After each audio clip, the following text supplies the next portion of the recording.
Today we are going to look at the world of Rome through the eyes of a young girl. Here she is, drawing a picture of herself in the atrium of her father's enormous house. Her name is Domitia, and she is just 5 years old. She has an older brother who is 14, Lucius Domitius Ahenobarbus, named after her dad. Girls don't get these long names that boys have. What is worse is that Dad insists on calling all his daughters Domitia. Domitia!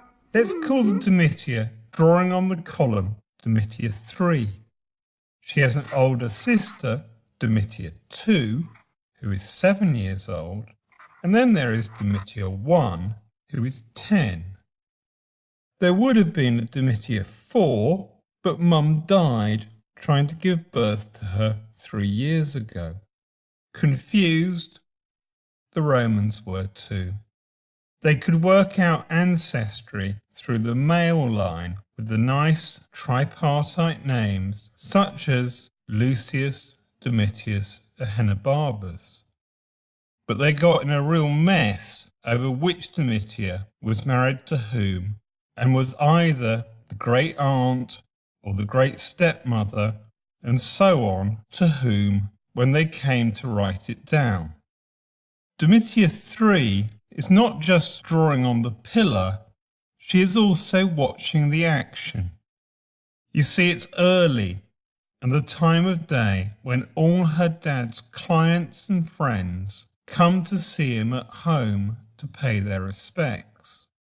Lucius Papidius Secundus, a 17-year-old who wants to marry Domitia 2 within the next 5 to 7 years, has come as well.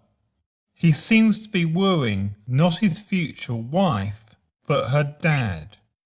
Poor Lucius, he does not know that Domitia's dad thinks he and his family are wealthy, but still scumbags from the Suburra. After all, it is the part of Rome full of barbers and prostitutes. Suddenly, all the men are leaving with Dad. It's the second hour and time for him to be in court with a sturdy audience of clients to applaud his rhetoric and hiss at his opponent. The house is now quieter. The men won't return for 7 hours, not until dinner time. But what happens in the house for those 7 hours? What do Domitia, and Domitia do all day? I don't know. Not an easy question. Everything written down by the Romans that we have today was written by men. This makes constructing the lives of women difficult. However, we can't have a history of just Roman men, so here goes. We can begin in the atrium. There is a massive loom on which Dad's latest wife is working on a new toga. Domitia, and Domitia are tasked with spinning the wool that will be used to weave this mighty garment, 30 or more feet long and elliptical in shape. Romans love the idea that their wives work wool. We know that because it's written on the gravestones of so many Roman women. Unlike women in Greece, Roman women go out the house and move about the city.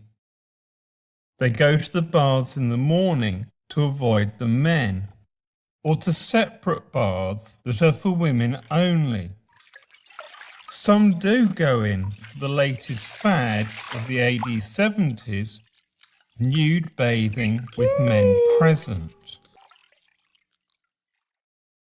Where they have no place is where the men are, in the forum, in the law court, or in the Senate house. Their place in public is in the porticos with gardens, with sculpture and with pathways for walking in. When Domitia, and Domitia want to leave the house to go somewhere, like the portico of Livia, they must get ready. Domitia 2 and Domitia 3 are ready, but Domitia 1, who is betrothed to be married in 2 years to darling Philetus, isn't ready. She's not slow, she just has more to do. Being betrothed means she wears the insignia of betrothal, engagement rings, and all the gifts Philetus has given her. Jewels, earrings, necklaces, amber pendants. She may even wear her myrtle crown. All this bling shouts, I'm getting married to that 19-year-old who gave me all this stuff I'm wearing. Whilst they wait, Domitia 2 and Domitia 3 play with their dolls that mirror the image of their sister, decked out to be married. One day, these dolls will be dedicated to the household gods on the day of their wedding. Okay, we're ready. The girls step into litters carried by some burly slaves. They also have a chaperone with them and will be meeting an aunt at the porticus of Livia. Carried high on the shoulders of these slaves, the girls look out through the curtains to see the crowded streets below them. They traverse the city, past the Colosseum, but then turn off to climb up the hill to the porticus of Livia. It was built by Livia, the wife of the first Emperor Augustus, on the site of the house of Vedius Pollio. He wasn't such a great guy. He once tried to feed a slave to the eels in his fish pond for simply dropping a dish. Luckily, the emperor was at the dinner and tamed his temper. The litters are placed on the ground and the girls get out, and arm in arm, 2 by 2, they ascend the steps into the enclosed garden with its many columns. Domitia 3 has shot off and is drawing on a column. Domitia 2 joins her, but seeks to read the graffiti higher up on the column.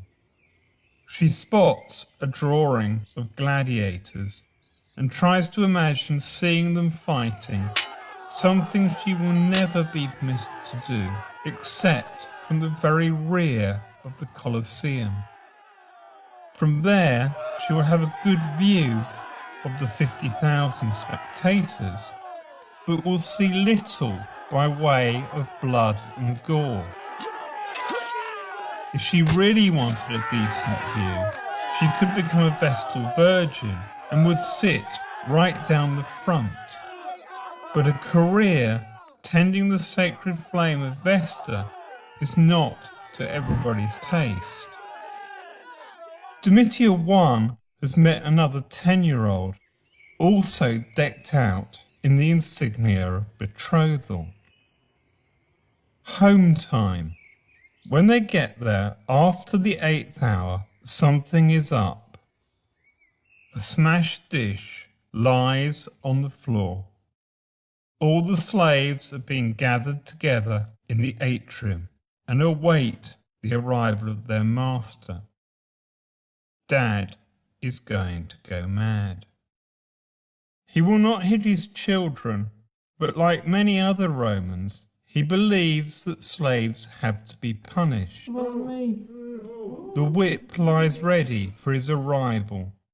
No one knows who smashed the dish, but Dad will call the undertaker to torture it out of them if he must. The doorkeeper opens the front door to the house. A hush comes over the anxious slaves. In walks not their master, but instead a pregnant teenager. It is the master's eldest daughter, aged 15, who is already a veteran of marriage and childbirth. Guess what her name is? There is a 5 to 10% chance she won't survive giving birth to her child. But for now, she has come to dinner with her family. As a teenage mother, she has proved that she is a successful wife by bringing children and descendants for her husband, who will carry on his name in the future. The family head off to the dining room and are served dinner. It would seem Dad has had an invite to dinner elsewhere. With dinner concluded, the girls cross the atrium to bid farewell to their older sister, Bye. who's carried home in a litter escorted by some of Dad's bodyguards. Returning to the house, the girls cross the atrium. The slaves, young and old, male and female, await the return of their owner. When he returns, he may exact vengeance, ensuring his power over the slaves is maintained through violence and terror, to which any slave could be subjected. But for the girls, they head upstairs for the night, ready for bed.